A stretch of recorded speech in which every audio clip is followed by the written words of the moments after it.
this long when you first said that the teachers, this is their children. The children do not belong to them. It's their students. I just want to make sure you understand that again and make that clear. To Ms. Cook, again, you said parents should talk to their students. They are not our students. They are our children. They belong to us as parents. They are given to you for a certain time period of day as your students, and that is it.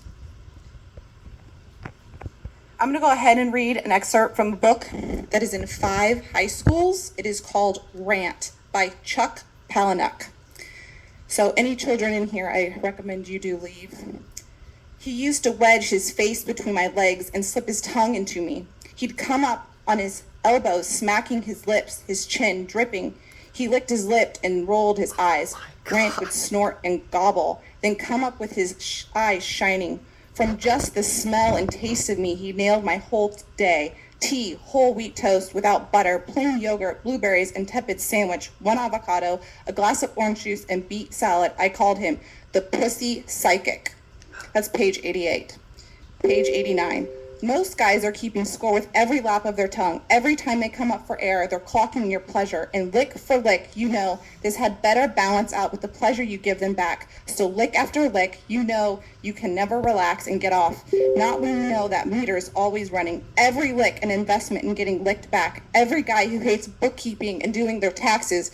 Guys who could only shrug if you could ask their savings account or credit card balance. They'd compute the exact number of laps their tongues done around your snatch. And the payback they have coming, the sexual equivalent of clock watchers or bean counters.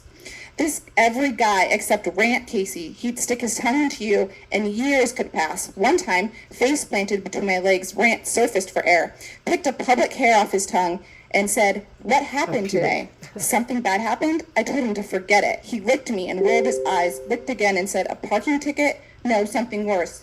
Rant licked me again, only slower, dragging his tongue through me back to front, his breath hot, and he looked up staring until I looked down at him, met his green eyes like he could find out anything with his nose. And from the taste of you and between orgasms, I started to cry.